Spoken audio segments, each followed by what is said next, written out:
വരുമ്പോ എടുത്തിട്ട് വേട്ടോ. അയ്യോ ഗ്ലാസ് പോയല്ലേ ഈശ്വര, എവിടെ പോയി?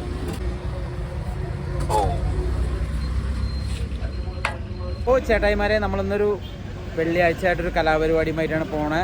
അപ്പോൾ പറഞ്ഞു ചേട്ടാ മറ്റേ പള്ളിയിൽ കഞ്ഞി കൊടുക്കണ്ടാ, എന്നെ പോലെയാണ് കാര്യങ്ങൾ പറഞ്ഞു. അപ്പോൾ ഞാൻ പറഞ്ഞു എന്നാൽ പിന്നെ മേടിച്ചിട്ട് വേടാ. അപ്പോൾ നമുക്ക് പള്ളിയിലെ കഞ്ഞിയല്ലേ നമുക്കൊന്ന് കഴിച്ച് നോക്കാം. കുറേ ദിവസമായി, എനിക്ക് ഭയങ്കര ഇഷ്ടമാണ്. കുറേ ദിവസമായി നമുക്ക് ഭയങ്കര ആഗ്രഹത്തിരിക്കുന്നു. 1-2 പ്രാവശ്യം നമുക്ക് നമ്മുടെ മൊബൈൽ കട ഇക്ക തന്നായിരുന്നു. അപ്പോൾ ഇന്ന് മേടിക്കാമെന്ന് പറഞ്ഞ് പ്ലാൻ ചെയ്യുമ്പോഴേക്ക് ഇക്കാൻ്റെ പാത്രം ഞാൻ വീട്ടിൽ വെച്ച് മറന്നു. ഇക്ക പെട്ടെന്ന് ചോദിച്ചപ്പോഴാണ് എടാ പാത്രം എവിടെ വെച്ച് അയ്യോ ഞാൻ മറന്നിക്കാ പറഞ്ഞു. ഞാൻ 2-3 ദിവസം കട ലീവായിരുന്നേ. അപ്പോൾ അതുകൊണ്ട് ആ സാധനം വീട്ടിൽ വെച്ചു.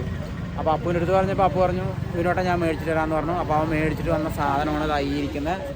ഇതാണ് സാധനം. നമുക്ക് അവൻ്റെ നിന്ന് 2 ഗ്ലാസ് കൊടുത്താണ്. ഗ്ലാസ് നമുക്ക് ഒഴിച്ച് കഴിക്കാൻ വേണ്ടിയിട്ട് നമ്മുടെ കഞ്ഞി തുറന്ന് നോക്കാം എങ്ങനെയുണ്ടെന്ന്. ആടാ ഇതാണ് നമ്മുടെ നോമ്പ് തുറ കഞ്ഞി സെറ്റ്. നമ്മൾ നോമ്പ് എടുക്കാതെ കഞ്ഞി കുടിക്കുന്നു. മറ്റുള്ളവരൊക്കെ നോമ്പ് എടുത്തിട്ട് ആ സമയത്ത് കറക്റ്റായിട്ട് കഞ്ഞി മേടിച്ച് കഴിക്കുകയാണ് കേട്ടോ. അപ്പോൾ തൽക്കാലം അടച്ചു വെക്കാം. അപ്പുവിന് വെയിറ്റിംഗ് ആണ്. എന്താ കാര്യം ചോദിച്ചാൽ അപ്പോൾ അവിടെ കടയിൽ തിരക്കാണ്. വടയും ബോണ്ടയൊക്കെ ഇട്ടിട്ട് കൊണ്ടിരിക്കുന്ന തിരക്കാണ്. അപ്പോൾ അതിൻ്റെ ഇടയിൽ കൂടെ നീ അത് തിരക്ക് കഴിഞ്ഞിട്ട് വാടാന്ന് പറഞ്ഞാണ്. അപ്പോൾ ശരിവിനോട്ട് അവിടെ പോയി വെക്കി, ഞാൻ വജ്ജി എന്തെങ്കിലുമൊക്കെ എടുത്തിട്ട് വരാം, നമുക്ക് കഴിക്കാമെന്നുള്ള പരിപാടിയിൽ അവൻ പറഞ്ഞാണ്. അപ്പോൾ അവന് വേണ്ടി വെയിറ്റിംഗ് ആണ്. നോക്കട്ടെ, അവൻ 1-2 പേര് അവിടെ ഉണ്ട്. നോക്കിയിട്ട് വാ, തിരക്ക് കഴിഞ്ഞിട്ട് വാ. ആ തിരക്ക് കഴിഞ്ഞിട്ട് വരാമെന്ന് പറഞ്ഞാൽ കൈ കൊണ്ട് കാണിച്ചതാണ്. അപ്പോൾ അവൻ വന്നിട്ട് ബാക്കിയുള്ള കാര്യങ്ങൾ നമുക്ക് നോക്കാം. എന്തായാലും വിശന്നിട്ട് പാടില്ല. 1 ഗ്ലാസ് എടുത്ത് കഴിക്കാൻ പോവുക. അവനെ നോക്കി നിന്ന് കഴിഞ്ഞാൽ നടക്കില്ല.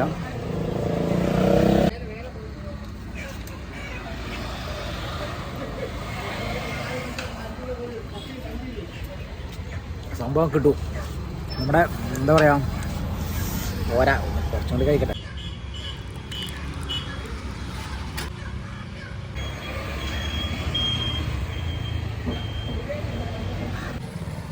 നമ്മുടെ അപ്പു വരാനുള്ള പരിപാടിയിലുണ്ട്. ആളുകളൊക്കെ തിരക്കൊക്കെ കമ്മിയായിരിക്കണം.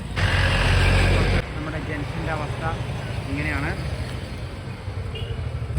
ഒരു കുട്ടിച്ചക്കൻ അങ്ങോട്ട്, വേറൊരു കുട്ടിച്ചക്കൻ എന്തോ നോക്കിക്കൊണ്ട് നിൽക്കുകയാണ്. മുഖമൊക്കെ മറക്കി അപ്പു ഇടയിൽ കൂടെ വരുന്നുണ്ട്, നൈസായിട്ട് വരുന്നുണ്ട്. ഞങ്ങളിങ്ങനെ ചുമ്മാ ഓരോരോ. അപ്പോൾ നമ്മുടെ എന്താ പരിപ്പുവടയിലാണ് വരുന്നത്. അപ്പു വന്നു കഴിയുമ്പോഴേക്ക് എനിക്ക് കടയിൽ തിരക്കായി. അപ്പോഴേക്ക് അവൻ കഴിച്ചും കൊണ്ട് പോയി. എനിക്ക് കടയിൽ വെച്ച് തിരക്കുണ്ടായിരുന്നു. ഞാൻ സാധനം കൊടുക്കായിരുന്നു. ഇനിയിപ്പോൾ വേറെ വഴിയൊന്നുമില്ല. ഞാൻ 1 ഗ്ലാസ് കൂടെ എടുത്ത് കഴിക്കാൻ. അവൻ വടയെ കൊണ്ടുവന്നിരിക്കാൻ.